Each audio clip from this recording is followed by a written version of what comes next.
কলকাতার এই দুর্গাপুজো প্যান্ডেলে লাইভ ঝর্ণা তোমরা দেখতে পাচ্ছ, মানে চোখের অংশটা দেখেছো একদম। তখন এখানে লাইভ পারফরমেন্স সেটা দেখানো হবে। একটা বিশাল বড় সাপ রয়েছে, এই শিব তাণ্ডব করার জন্য মানুষজন তারা কিন্তু আসছেন। 2025-এর মাস্ট ভিজিটেড দুর্গাপূজা প্যান্ডেল এবং ওভার ক্রাউড হয় যে পুজোতে, সেটা হচ্ছে ত্রিধারার পুজো। আমি কয়েকদিন আগেই ত্রিধারার প্রিপারেশন দেখিয়েছিলাম।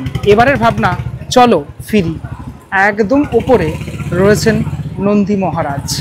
এবছরের ত্রিধারার প্যান্ডেল আমার ভীষণ ভালো লেগেছে, তার কারণ পুরোপুরি প্যান্ডেলটাই একটা মন্দির, সে মন্দির রয়েছে, মন্দিরের আদলে করা হয়েছে এবং তুমি কোনোভাবে ধরতে পারবে না যে এটা অরিজিনাল মন্দির না। মনে হবে তুমি পাহাড়ের গুহা দিয়েই অরিজিনাল মন্দিরে প্রবেশ করছো। এই মণ্ডপে আমি মাসাটের আন্ডারে প্রবেশ করলাম। তোমরা যখন আসবে 24শে সেপ্টেম্বর থেকে এই মণ্ডপ উন্মুক্ত হয়ে যাচ্ছে সকল মানুষের জন্য। একদম প্রথমেই মা কালীকে দেখতে পাচ্ছি। মা কালীর বিশাল মূর্তি। মা দুর্গাপুজোয় মা কালীর যে আরাধনা সেটাও কিন্তু এখানে হয়েছে। মানে মূর্তি দেখে তুমি বুঝতে পারছো কি, মানে একটা অদ্ভুত সুন্দর মূর্তি এখানে রয়েছে মা কালীর। ফিনিশিংটা কিন্তু জাস্ট অসাধারণ করা হয়েছে, টোটাল এই ফিনিশিংটা। এখানে কিন্তু এই আগুনও জ্বলছে, সেই এফেক্টটা রয়েছে। প্রবেশ করছি এই মণ্ডপের একদম ভিতরের অংশটাতে। একটা পাহাড়ের মধ্যে দিয়ে আমি প্রবেশ করছি একটি মন্দিরে, যে মন্দিরে বিরাজ করছেন মা দুর্গা। এই টোটাল অংশটাই এই পাহাড়ের অংশ এবং লাইটের যে কাজটা সেটা করা হয়েছে সেটা কিন্তু খুব সুন্দর করা হয়েছে। একদম ওই যেটা বললাম ঢোকার সময়, যে পুরো জায়গাটাই একটা এমন তৈরি করা হয়েছে যাতে তুমি কোনোভাবে ধরতে পারবে না অরিজিনাল তুমি পাহাড়ের গুহার এরকম একটা অংশে প্রবেশ করেছো। এখানেই রয়েছে বাবা মহাদেবের একটি বিশাল মূর্তি। এবার তোমাদেরকে একটুখানি এই থিম সম্পর্কে বলি। চলো ফিরি। কোথায় ফিরবো আমরা ফিরবো একদম পুরনো আমাদের যারা পূর্বপুরুষ তাদের জীবনে যে জীবনযাত্রা, সেই জীবনযাত্রায় ফিরে যাব। তার কারণ তখন এই পাহাড় কেটে কেটে মন্দির তৈরি হতো, সেই মন্দিরই আর্টিস্টের ইমাজিনেশনে করা। এটা কিন্তু কোনো জায়গায় অবস্থিত তেমন কোনো মন্দির নয়। এই পাহাড় কেটে কেটে এখানে সংস্কৃতের যে শ্লোক, সেই শ্লোকগুলো লেখা রয়েছে। এই টোটাল পার্টটা ফোম দিয়ে করা, ফোমের মধ্যে হিট পেন দিয়ে পুরোপুরি এই পার্টগুলোকে তৈরি করা হয়েছে। এটা করতে অনেকটা সময় লেগেছে। ওং থেকে শুরু করে বিভিন্ন সংস্কৃতের শ্লোক এই টোটাল অংশটা জুড়ে লেখা রয়েছে। এই মণ্ডপে দেখা যাচ্ছে শিব শান্ত অবস্থায় রয়েছেন, কিন্তু আমরা জানি যে শিব তাণ্ডব করে থাকেন। আর সেই তাণ্ডব এবার তোমরা দেখতে চলেছো ত্রিধারার প্যান্ডেলে। তার কারণ 26 তারিখ থেকে যখন তোমরা আসবে পুজোর মেন দিনগুলোতে, তখন এখানে লাইভ পারফরমেন্স সেটা দেখানো হবে। ওই যে ওপরে দেখতে পাচ্ছ জায়গাটা, ব্যালকনির মতো জায়গা, এই যে পার্টটা, এই জায়গা, এখানে বেনারস থেকে আগত এই শিব তাণ্ডব করার জন্য মানুষজন তারা কিন্তু আসছেন। তারা কিন্তু শিব তাণ্ডব করবেন। যখন এই মণ্ডপটা আলাদা একটা রূপ নেবে, এখানে মহাদেব শান্ত অবস্থায় তখন আর থাকবেন না। পুরো মণ্ডপের বিভিন্ন পার্টে বিভিন্ন, এই যে বিষ্ণুদেব রয়েছেন যেরকম, বিভিন্ন আরও দেবদেবী, এই দেখো মা দুর্গাকে দেখতে পাচ্ছি, বিভিন্ন দেবদেবী তারা কিন্তু এখানে বিদ্যমান। এবং এই টোটাল মণ্ডপটা জুড়ে লাইট রয়েছে, যে লাইটের কাজ তোমরা যখন পুজোর সময় আসবে তখন দেখতে পারবে। আরও একটা ইন্টারেস্টিং ফ্যাক্ট আছে, আমি ধীরে ধীরে সামনের দিকে যাব বলবো। এই জায়গাটাতে একটা জলাশয় তৈরি করা হয়েছে, পাথরগুলোকে তৈরি করা হয়েছে এখানে, এই ফোম দিয়ে পাথর। পাহাড়ের ওপর থেকে ঝর্ণার জল পড়বে এই ত্রিধারার মণ্ডপে এবছর। এই হচ্ছে সেই ঝর্ণা। যখন জলটা পড়বে না, এই জলটা যখন পড়বে তখন ভাবো খালি কেমন লাগবে। এখন তো পড়ছে না, পুরোপুরি লাইভগুলো চালু হবে মেন পুজোর দিনগুলোতে। এইখান থেকে যা লাগছে এবছর ত্রিধারার মণ্ডপ ফাটাফাটি। জাস্ট ধীরে ধীরে এগাবো মাতৃ প্রতিমার দিকে, অর্থাৎ মা দুর্গার যে রূপ সেটা তোমাদেরকে এবারে দেখানোর চেষ্টা করছি।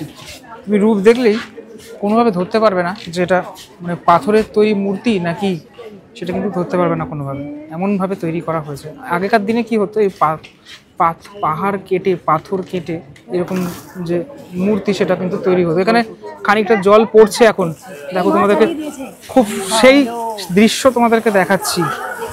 আমি মাসাটের মধ্যে এখন রয়েছি, আমি দেখাতে পাচ্ছি তোমাদেরকে কলকাতার এই দুর্গাপুজো প্যান্ডেলে লাইভ ঝর্ণা তোমরা দেখতে পাচ্ছ। আমার মনে হয় এই জিনিস আর কোনো সময় তোমরা দেখতে পাওনি, যেটা এখন দেখতে পাচ্ছ একদম লাইভ ঝর্ণা। যে ঝর্ণার জল পড়ছে, সামনে রয়েছেন মহাদেব, একদম অরিজিনাল যে ফিল, সেই ফিলটা রয়েছে এখানে। একদম এখানে একটা মিররও রয়েছে, মিররের মধ্যে এই জলটাও দেখা যাচ্ছে একদম ওপর থেকে। কতটা উঁচুতে, পাহাড়ের ওপরে এই মন্দির, সেই মন্দির থেকে, মন্দিরের সামনেই এই পাহাড়ের অংশ, সেখান থেকে এই ঝর্ণার জল সেটা কিন্তু পড়ছে। এবার ভাবো ওপরের অংশটাতে এরকম শিব তাণ্ডব হচ্ছে সামনে, আর আমি সত্যি আভাটা পাচ্ছি টোটালটা, তার কারণ এই জলটা পড়ছে আর হালকা ঠান্ডা হাওয়া, সেটা কিন্তু আমি পাচ্ছি টোটাল এই অংশ জুড়ে। আমার সব থেকে ভালো লাগলো এখানে মাতৃ প্রতিমার রূপ। মা এখানে মানে মায়ের চোখের অংশটা দেখেছো, একদম ভাসা ভাসা চোখ, ধ্যান করছেন যেন, সেরকম অংশ রয়েছে। আর এই প্রতিমা মনে হয় বিসর্জন হবে না, এটা রেখে দেওয়া হবে, টোটালটাই রিজার্ভ থাকবে এই প্রতিমা। এই টোটালটা আমি একটু দেখাই।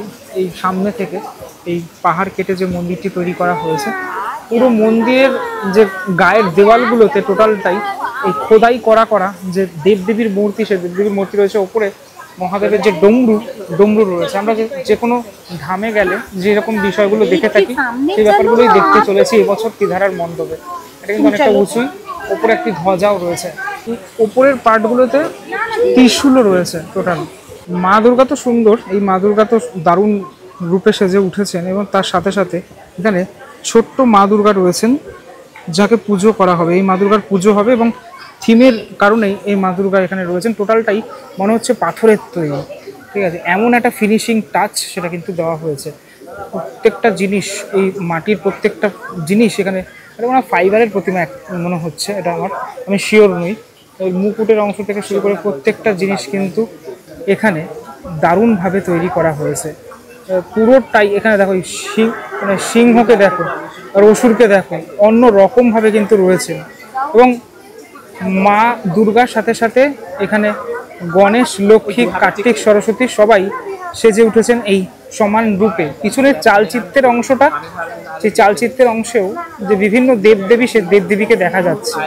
আর এই চালচিত্রটাও পাহাড় কেটে বা পাথর কেটে বানানো হয়েছে, সেটা তুমি দেখলেই বুঝতে পারছো। মায়ের প্রত্যেকটি হাটে অস্ত্র, সে অস্ত্র বিদ্যমান। অনেক জায়গায় দেখে থাকি যে অস্ত্র থাকে না মায়ের, কিন্তু এখানে কিন্তু অস্ত্র রয়েছে। নিচের এই পার্টটাতে আমি দেখতে পাচ্ছি পাহাড় কেটে কেটে যেরকম ভাঙা ভাঙা অংশ, সেরকম ভাঙা ভাঙা টাইপসের করা হয়েছে। এগুলো এই টোটাল পার্টগুলো কিন্তু, এই মণ্ডপের টোটাল এই পার্টগুলো পুরোপুরি ফোম দিয়ে তৈরি। ওভারঅল ওপরের অংশটা তো একটা ঝাড় রয়েছে ছোট, ওভারঅল কিন্তু একটা দারুণ ফিল তোমরা এই মণ্ডপে আসলে পাবে। বিশেষ করে এই ঝর্ণাটা দেখলে আমার বেশি ভালো লাগলো। এবার চলে আসি মণ্ডপের আর একটুখানি সামনের অংশে। এখানে একটা বিশাল বড় সাপ রয়েছে। এখানে এটা একটা সেন্সার লাগানো রয়েছে। যখন তোমরা আসবে পুজোর সময়টাতে, এখানে একটা কাজ রয়েছে, সেটা হচ্ছে এই যখন পুজোর সময়টাতে এই জায়গাটা থেকে অনেক একটা ধ্বনি, সেই ধ্বনিটা এখানে স্পিকারও লাগানো রয়েছে, সেই ধ্বনিটা কিন্তু এখানে চালানো হবে। যে ধ্বনির ফলে টোটাল এই মণ্ডপের যে আবহ, সেটা মানে চেঞ্জ হয়ে যাবে। মনে হবে লাইটগুলো তো জ্বলবেই, সাথে সাথে মনে হবে যে এই টোটাল এই অংশগুলো যেগুলো রয়েছে, সেগুলো যেন কোথাও না কোথাও উচ্চারিত হচ্ছে তোমার সামনে, সেটা তুমি দেখতে পারবে। এই মন্দিরটার পিছনের অংশটা তো বিষ্ণুদেবকে দেখা যাচ্ছে, এবং প্রত্যেকটা অংশেই এই টোটাল, আমি এটা করতে অনেকটা মানে টাইমও লেগে গেছে। টোটালটাই অনেক দেবদেবীর মূর্তি, সে মূর্তি দিয়ে পুরোপুরি করা হয়েছে। এইদিকে এই যে অরিজিনাল একটা গাছ রয়েছে, সেই গাছের মধ্যেও খানিকটা ঠিক এইভাবে সাজানো হয়েছে, শাখা পলা সব এইভাবে সাজানো হয়েছে। এবং এখানে এক্সিট গেটের এখানে বিশাল বড় গণেশ মূর্তি, সে মূর্তিও রয়েছে, যেরকমটা পাহাড়ি যে মন্দিরগুলোতে থাকে। দেখো তুমি ফিনিশিং টাচটা এমনভাবে দেওয়া হয়েছে যাতে তুমি কোনোভাবে বুঝতে পারবে না যেটা মানে এটা যে পাথরের নাক বা এরকমটা বুঝতে পারবে না, এমনভাবেই তৈরি। এটাও একটা কিন্তু ইন্টারেস্টিং ফ্যাক্ট, এই সাপের ব্যাপারটা যেটা বললাম আমি। এই মণ্ডপের যে এক্সিট গেটটা, সেই এক্সিট গেটেও এরকম তৈরি করা, মানে তুমি মণ্ডপ থেকে বেরাচ্ছ, ঠিক আছে, যেগুলো আয়নার পার্ট রাখা হয়েছে, এখানে আয়না রাখা হয়েছে। আর এদিক থেকে এক্সিট। এই মণ্ডপ এবছর কাঁপাবে, তার কারণ হচ্ছে এতটাই ভিড় হবে, দেখতে পাবে যখন মাসাটাই এত ভিড় এখন, ঠিক আছে। এই মণ্ডপ দারুণ লাগলো টোটালটা দেখতে। আপাতত বিদায় ত্রিধারা থেকে। পুজোর সময় আবারও আসার ইচ্ছে রইল এই শিব তাণ্ডব, সেটা দেখার জন্য, কিন্তু তখন প্রচুর ভিড় থাকবে, সেই ভিড় ঠেলেই আমাকে দেখতে হবে। কেমন লাগলো ভিডিওটা সেটা আমাকে অবশ্যই জানাবে। তিধারা কার কার পছন্দের মণ্ডপ সেটাও আমাকে জানাবে। পরবর্তী ব্লগ দেখা হচ্ছে খুব শীঘ্রই, ততক্ষণের জন্য বিরতি নেবো। ভালো থেকো সবাই, টাটা।